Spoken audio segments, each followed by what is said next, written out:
നമ്മൾക്ക് സർവം സഹ ആയിട്ടൊന്നും നിൽക്കാൻ പറ്റില്ലല്ലോ. ഇനി ആരെന്ത് ചെയ്താലും അത് നമുക്ക് പ്രോബ്ലമാറ്റിക് തന്നെയായിരിക്കും. ഒരിക്കലും ക്ഷമിക്കാൻ പറ്റില്ല അങ്ങനെയൊക്കെയുള്ള divorces, abusive situations, majorly divorce increase. Hello everyone, welcome back to another topic discussion. അപ്പോൾ ഇന്നത്തെ ടോപ്പിക് എന്താണെന്നാൽ divorces and great divorces.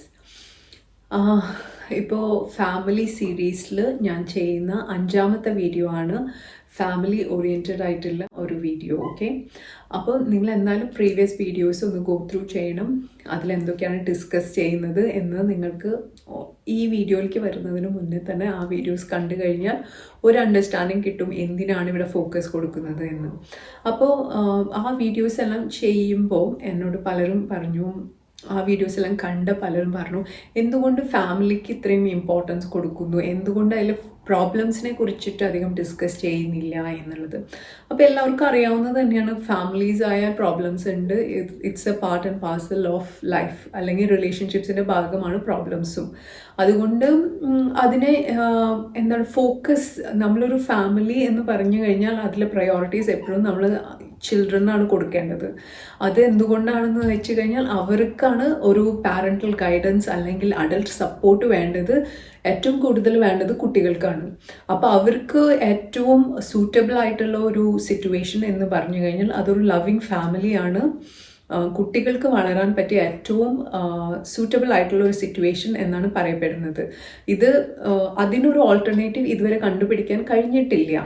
Okay, അതുകൊണ്ടാണ് നമ്മളിപ്പോഴും ഫാമിലി സ്ട്രക്ചർ അല്ലെങ്കിൽ ഫാമിലി എന്നൊരു കോൺസെപ്റ്റിന് എന്തുകൊണ്ട് ഇപ്പോഴും ഇത്രയും ഇമ്പോർട്ടൻസ് കൊടുക്കുന്നു എന്ന് ചോദിക്കുന്നവരോടാണ് എനിക്കിത് പറയാനുള്ളത്. ആ ഇമ്പോർട്ടൻസ് കൊടുക്കേണ്ടി വരുന്നത് എന്തുകൊണ്ടാണെന്നാൽ, ഒരു കുട്ടികൾക്ക് വളരാനുള്ള ഏറ്റവും നല്ല സിറ്റുവേഷൻ എന്ന് പറഞ്ഞു കഴിഞ്ഞാൽ അതൊരു നല്ലൊരു ഫാമിലി എൻവയൺമെൻറ്റ് എന്നത് തന്നെയാണ് ഇപ്പോഴും പറയപ്പെടുന്നത്. അല്ലാത്ത സാഹചര്യങ്ങളിൽ വളരുന്ന കുട്ടികൾക്ക് ഒരുപാട് trauma and bonding issues and ഒരുപാട് അങ്ങനെയുള്ള ഇമോഷണൽ ആൻഡ് സ്ട്രെസ് റിലേറ്റഡ് ഇഷ്യൂസിൽ കൂടി ഗോ ത്രൂ ചെയ്യാനുള്ള കാരണങ്ങൾ ഉള്ളത് കൊണ്ട് തന്നെയാണ് നല്ലൊരു ഫാമിലി സ്ട്രക്ചറിനെയാണ് ഈ ചൈൽഡ് റിലേറ്റഡ് അല്ലെങ്കിൽ ഹെൽത്ത് റിലേറ്റഡ് ലീഗൽ ഒക്കെ ആയിട്ട് വർക്ക് ചെയ്യുന്നവർ എപ്പോഴും അഡ്വൈസ് ചെയ്യുന്ന, കുട്ടികൾക്ക് അഡ്വൈസ് ചെയ്യുന്ന ഒരു നല്ല എൻവയൺമെൻറ്റ് ഏത് എന്ന് ചോദിച്ചു കഴിഞ്ഞാൽ അതെപ്പോഴും ഒരു നല്ലൊരു ഫാമിലി എൻവയൺമെൻറ്റ് ആണ്. അത് എപ്പോഴും സജസ്റ്റ് ചെയ്യപ്പെടുന്നത്. അപ്പോൾ അതുകൊണ്ടാണ് നമ്മളെപ്പോഴും ഫാമിലി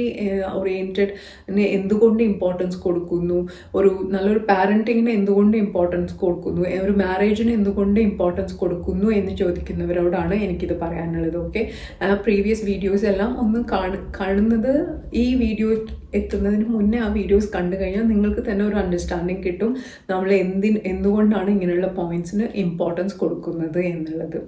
പിന്നെ as always IT and technology ഒരുപാട് ഇൻഫ്ലുവൻസ് ചെയ്തുകൊണ്ടിരിക്കുകയാണ് നമ്മുടെ ഈ വേൾഡിനെ. അപ്പോൾ ചില വാല്യൂസിന് ചില മൂല്യാധിഷ്ഠിതമായ കാര്യങ്ങൾക്ക് നമ്മളിപ്പോഴും ഇമ്പോർട്ടൻസ് കൊടുത്തേ പറ്റൂ, അത് നെക്സ്റ്റ് ജനറേഷനിലേക്ക് പാസ് ചെയ്തേ പറ്റൂ എന്നുള്ളത് ഒരു ആവശ്യമാണ്, അല്ലെങ്കിൽ ഒരു അത്യാവശ്യമാണ് നമ്മുടെ സൊസൈറ്റിയുടെ. അപ്പോൾ അതുകൊണ്ട് തന്നെയാണ് ഇങ്ങനെയുള്ള പോയിന്റ്സ് ഇവിടെ ഡിസ്കസ് ചെയ്യുന്നത്. അപ്പോൾ പലരും ചോദിക്കുന്നു, അപ്പോൾ ഡിവോഴ്സിനെ കുറിച്ച് എന്തുകൊണ്ട് പറയുന്നില്ല? ഈവൻ ഡിവോഴ്സ് ഒരുപാട് പ്രശ്നങ്ങളുള്ള ഒരു ഫാമിലിയിൽ കൺസിസ്റ്റൻ്റ് ആയിട്ട് പോകുന്നത് ആണോ നല്ലത്, അതോ ഡിവോഴ്സ് ആണോ നല്ലത്? അങ്ങനെയുള്ള കുറച്ച് കോൺട്രഡിക്ഷൻസ് എൻ്റെ പിയർ ഗ്രൂപ്പിൽ നിന്നും ഞാൻ മനസ്സിലാക്കാൻ കഴിഞ്ഞു. അപ്പോൾ അതുകൊണ്ടാണ് ഈ ടോപ്പിക് ഇവിടെ കവർ ചെയ്യുന്നത്. ഈവൻ അതർവൈസ് ഡിവോഴ്സും ഒരു ഡിസ്കസ് ചെയ്യപ്പെടേണ്ട ഒരു ടോപ്പിക്ക് തന്നെയാണ്. അത് ഞാൻ ഈ കുറച്ചും കൂടി ഇമ്പോർട്ടൻ്റ് ആയിട്ടുള്ള ടോപ്പിക്സ് ഡിസ്കസ് ചെയ്ത് കഴിഞ്ഞിട്ട് ഇതിലേക്ക് വരാം എന്ന് കരുതിയത് കൊണ്ടാണ് ഇത് ഡിലേ ആയത്. And moreover divorce is more related to adults rather than the children. അപ്പോൾ അതുകൊണ്ടാണ് എനിക്കിതിനധികം, കാരണം ഡിവോഴ്സ് എപ്പോഴും നടക്കുന്നത് 2 അഡൾട്ട്സ് തമ്മിലാണ്, അല്ലാതെ അതിൽ കുട്ടികൾ വന്ന് പെട്ടുപോകുന്നതാണ്. അപ്പോൾ അതുകൊണ്ടാണ് നമ്മൾ ഇതിന് പ്രീവിയസ് ആയിട്ട് ഡിസ്കസ് ചെയ്തത് ഹൗ ടു ഗോ ഫോർ കുറച്ചും കൂടി സക്സസ്ഫുൾ ആയിട്ടുള്ള മാരേജ് എങ്ങനെ ക്രിയേറ്റ് ചെയ്യാം, ഗുഡ് പാരൻറ്റിങ് എങ്ങനെ കൊണ്ടുവരാം എന്നൊക്കെയുള്ള ടോപ്പിക്സ് നമ്മൾ ഡിസ്കസ് ചെയ്യുന്നത് എന്തുകൊണ്ടാണെന്ന് വെച്ച് കഴിഞ്ഞാൽ ഡിവോഴ്സിലേക്ക് എത്താതിരിക്കാനുള്ള വഴികളാണ് നമ്മൾ നോക്കുന്നത്. അതുകൊണ്ടാണ് അങ്ങനെയുള്ള ടോപ്പിക്സ് എല്ലാം കവർ ചെയ്തിട്ട് ഇവിടെ എത്തിയത്. അപ്പോൾ ഡിവോഴ്സ് എന്ന് പറഞ്ഞു കഴിഞ്ഞാൽ ആൻഡ് അനദർ ട്രെൻഡിങ് ടോപ്പിക് ആയിട്ട് കൊണ്ടിരിക്കുന്ന ഒരു സംഭവമാണ് ഗ്രേ ഡിവോഴ്സ്. അപ്പോൾ അതും കുറച്ചൊരു ബ്രീഫായിട്ട് ഇവിടെ ഡിസ്കസ് ചെയ്യാമെന്ന് എനിക്ക് തോന്നി. അപ്പം ഡിവോഴ്സ് ഇറ്റ്സ് ലൈക്ക് സർട്ടൻ കേസസിൽ ഇറ്റ്സ് ഇന്നെവിറ്റബിൾ. അപ്പോൾ എന്തുകൊണ്ട് എങ്ങനെയുള്ള സിറ്റുവേഷൻസിൽ ഡിവോഴ്സസ് ആർ ഇന്നെവിറ്റബിൾ എന്നൊക്കെ ഉള്ളത് നിങ്ങൾക്ക് തന്നെ അറിയാവുന്നതാണ്. അത് ലീഗലി ആയാലും മെഡിക്കലി ആയാലും ഒക്കെ ഒരുപാട് അഡ്വൈസ് നിങ്ങൾക്ക് കിട്ടാവുന്നതാണ് നിങ്ങൾ അപ്രോച്ച് ചെയ്യുന്ന സ്പെഷ്യലിസ്റ്റുകളിൽ നിന്ന്. അപ്പോൾ ആ റീസൺസ് എല്ലാം ഞാനിവിടെ വീണ്ടും ഡിസ്കസ് ചെയ്യാൻ ഉദ്ദേശിക്കുന്നില്ല. എനിക്ക് റിലവൻറ്റ് എന്ന് തോന്നുന്ന കുറച്ച് പോയിന്റ്സ് മാത്രമാണ് ഞാനിവിടെ ഇൻക്ലൂഡ് ചെയ്യാൻ ആഗ്രഹിക്കുന്നത് കേട്ടോ. അപ്പം ഡിവോഴ്സ് എന്ന് പറയുമ്പോൾ ഓക്കെ, നിങ്ങൾക്ക് എന്തുമായിരിക്കാം റീസൺ. അപ്പോൾ അത് നിങ്ങൾ വാലിഡ് ആണെന്ന് കാണുകയാണെങ്കിൽ ആൻഡ് ഒരിക്കലും ഒത്തുപോകാൻ പറ്റാത്ത സിറ്റുവേഷൻസ് ആണെങ്കിൽ you have to go for it, അല്ലാതെ വേറെ ഓപ്ഷൻ ഒന്നും ഇല്ലല്ലോ. അപ്പോൾ അതൊക്കെ ഇൻഡിവിജ്വൽ ചോയ്സസ് ആണ്.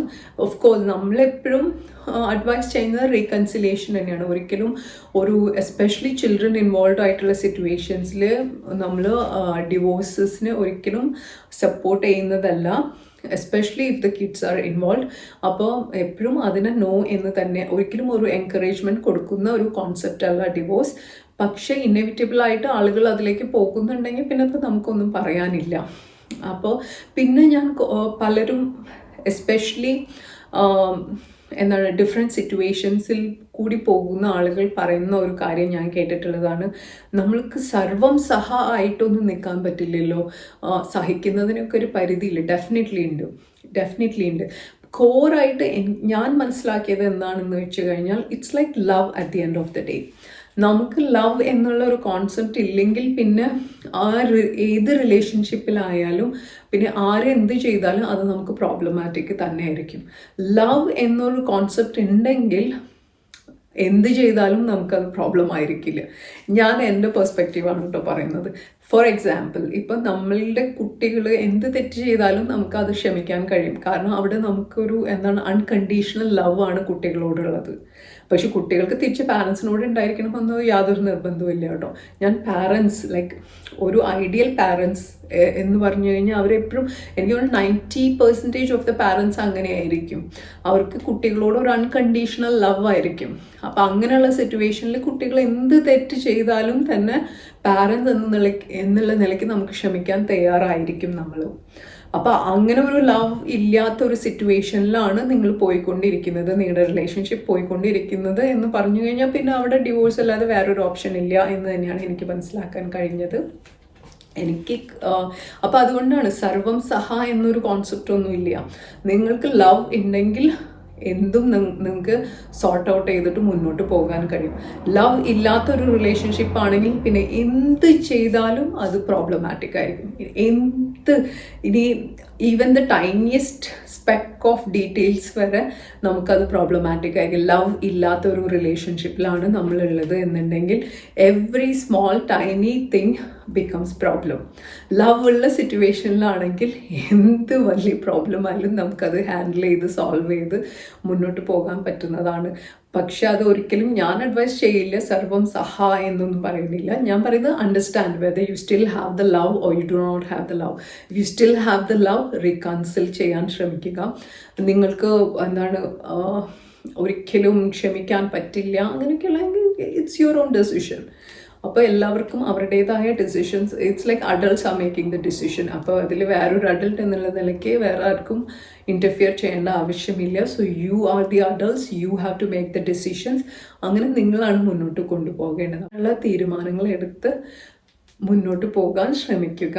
നിങ്ങൾക്ക് എന്താണ് കറക്റ്റ് എന്ന് തോന്നുന്നത്, നിങ്ങളുടെ റിലേഷൻഷിപ്പിൽ നിങ്ങൾക്ക് ഫീൽ ചെയ്യുന്ന എന്താണ് എന്നുള്ളത് നോക്കിയിട്ട് നിങ്ങളുടെ ഡിസിഷൻസ് എടുത്ത് മുന്നോട്ട് പോകാൻ നോക്കുക. അപ്പോൾ ഇതാണ് എനിക്ക് ഡിവോഴ്സിനെ പറ്റിയിട്ട് പറയാനുള്ളത്. ബാക്കിയെല്ലാം ഡീറ്റെയിൽസ് നിങ്ങൾ സെർച്ച് ചെയ്താൽ കിട്ടാവുന്നതേ ഉള്ളൂ. ആൻഡ് നിങ്ങൾക്ക് നിങ്ങളുടെ ഓൺ റാഷണൽ ആൻഡ് തിങ്കിങ് വെച്ചിട്ട് ഡിസിഷൻസ് എടുക്കാവുന്നതേ ഉള്ളൂ. ഇതൊക്കെ വളരെ പേഴ്സണൽ ആയിട്ടുള്ള മാറ്റേഴ്സാണ്. അതുകൊണ്ട് തന്നെ എനിക്കിതിൽ കൂടുതൽ പറയാനായിട്ടൊന്നുമില്ല. ഇങ്ങനെ ചിലർ എനിക്ക് കമൻസ് അയച്ചതുകൊണ്ടാണ് ഞാനിത് അഡ്രസ്സ് ചെയ്യുന്നത് കേട്ടോ.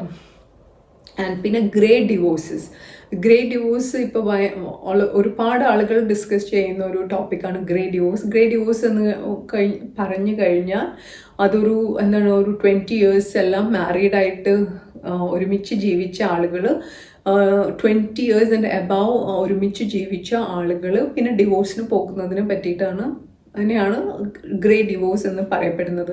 അത് വെസ്റ്റേൺ കൺട്രീസിലെല്ലാം അവർ പറയുന്നത് യങ്സ്റ്റേഴ്സിൻ്റെ ഇടയിലുള്ള ഡിവോഴ്സ് കുറഞ്ഞിട്ട് ഇപ്പോൾ ഗ്രേ ഡിവോഴ്സസ് കൂടുതലായി വന്നുകൊണ്ടിരിക്കുകയാണെന്ന്.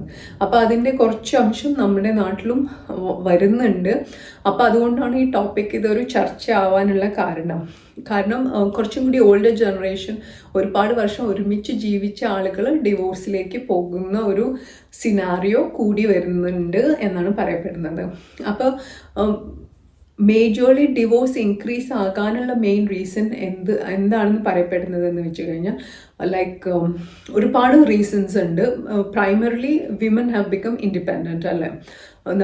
ഒരുപാട് സ്ത്രീകളെല്ലാം പഴയ പോലെ എന്തിനാണ് ഫിനാൻഷ്യൽ സെക്യൂരിറ്റിക്കോ അല്ലെങ്കിൽ സോഷ്യൽ സെക്യൂരിറ്റിക്കോ വേണ്ടിയിട്ട് ഒരു മാരേജിൽ കണ്ടിന്യൂ ചെയ്യുന്ന ഒരു കോൺസെപ്റ്റ് ഇപ്പം ഇല്ല.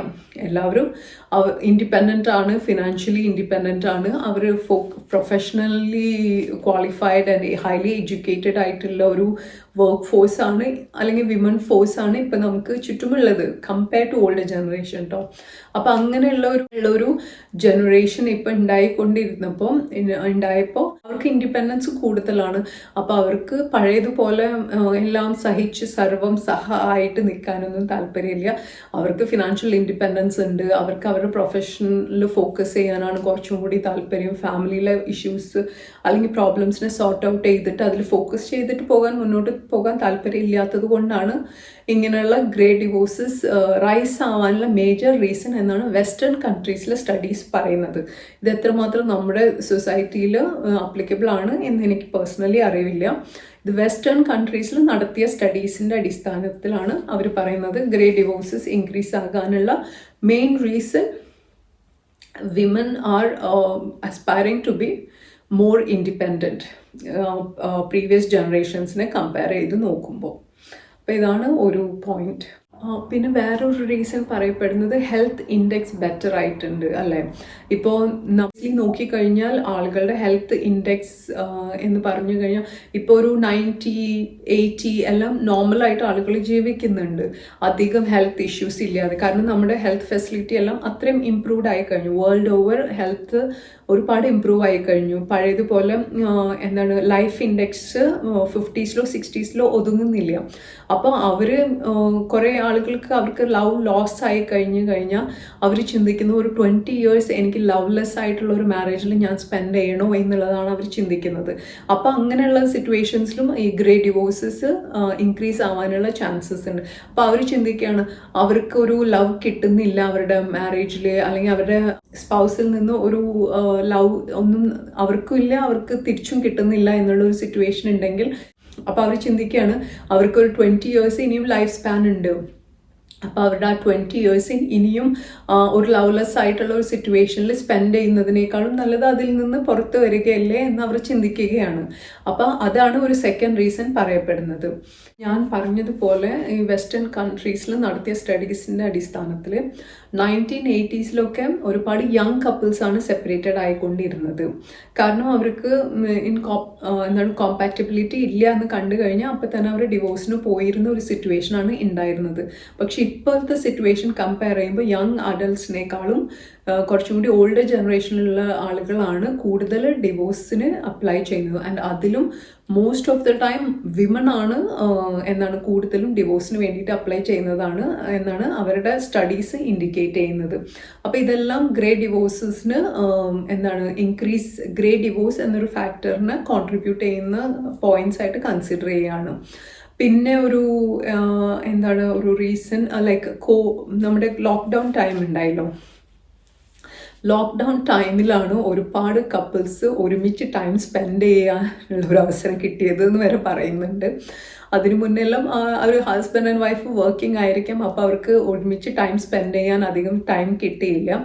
അപ്പോൾ അവർ ഒരുമിച്ച് ടൈം സ്പെൻഡ് ചെയ്യാൻ തുടങ്ങിയപ്പോഴാണ് അവരുടെ പ്രോബ്ലംസും അവരുടെ ഇൻകോമ്പാറ്റബിലിറ്റി എല്ലാം മനസ്സിലാക്കാൻ കഴിഞ്ഞത്.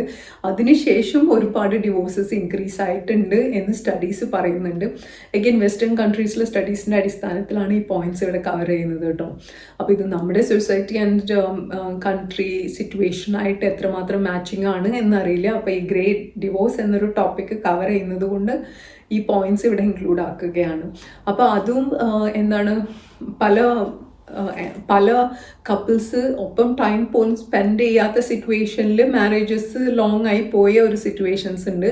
പക്ഷെ ഇപ്പം അവർ ഒരു ലോക്ക്ഡൗൺ വന്നപ്പോൾ ഒരുമിച്ച് ടൈം സ്പെൻഡ് ചെയ്യാൻ തുടങ്ങിയപ്പോൾ അത് കുറേ ഫ്രിക്ഷൻസ്, അവർ തമ്മിലുള്ള ഫ്രിക്ഷൻസ് റിയലൈസ് ചെയ്യാനും അവർക്ക് ലോസ് ആയ സിറ്റുവേഷൻസ് അണ്ടർസ്റ്റാൻഡ് ചെയ്യാനും ഒക്കെ മനസ്സിലാക്കാൻ കഴിഞ്ഞതുകൊണ്ടും ഒരുപാട് ഡിവോഴ്സസ് ഇൻക്രീസ് ആയി എന്നും പറയപ്പെടുന്നുണ്ട്. അപ്പോൾ ഇതൊക്കെയാണ് ഗ്രേറ്റ് ഡിവോഴ്സ് റിലേറ്റഡ് ആയിട്ടുള്ള പോയിന്റ്സ്. അപ്പോൾ ഇതിൽ നിന്ന് എത്രമാത്രം കാര്യങ്ങൾ നിങ്ങൾക്ക് ആപ്ലിക്കബിൾ ആണ്, ആപ്ലിക്കബിൾ അല്ല എന്നൊക്കെ ഉള്ളത് നിങ്ങൾ തന്നെ ഇവാലുവേറ്റ് ചെയ്തിട്ട് പറയുക. ഓക്കെ, പിന്നെ അബ്യൂസീവ് സിറ്റുവേഷൻസ് അങ്ങനെയൊക്കെയുള്ള കാര്യങ്ങൾ പലരും ഡിസ്കസ് ചെയ്യുന്നതായിട്ട് കണ്ടു. ഇപ്പോൾ റീസെൻ്റ്ലി നമ്മുടെ നാട്ടിൽ നടന്നിട്ടുള്ള കുറച്ച് ഡിസ്കഷൻസിൻ്റെ ഭാഗമായിട്ട്. അപ്പോൾ അതൊക്കെ ഇൻഡിവിജ്വൽ ചോയ്സസ് ആണ്. അതെന്തായാലും എന്താണ് ലോ സ്റ്റിപ്പുലേറ്റ് ചെയ്യുന്നത് അതനുസരിച്ച് കാര്യങ്ങൾ മുന്നോട്ട് കൊണ്ടുപോകാൻ നോക്കുക എന്നുള്ളത് പറയാനുള്ളൂ. അങ്ങനെയുള്ള സിറ്റുവേഷൻസിലുള്ള മാരേജസിൽ നിങ്ങൾ എന്താണ് ലോ സജസ്റ്റ് ചെയ്യുന്നത് അതിനെ ഇൻകോർപ്പറേറ്റ് ചെയ്തിട്ട് മുന്നോട്ട് കൊണ്ടുപോകുക. അപ്പോൾ ഇതൊക്കെ എത്രമാത്രം യൂസ്ഫുൾ ആണ് എന്ന് എനിക്കറിയില്ല. ഇത്രയും പോയിന്റ്സ് ആണ് എനിക്ക് ഈ ടോപ്പിക്കിനെ റിലേറ്റഡ് ആയിട്ട് എനിക്കിവിടെ കവർ ചെയ്യണം എന്ന് തോന്നിയത്. അപ്പോൾ thank you for your time here. Until we meet next time. Bye. Thank you. By.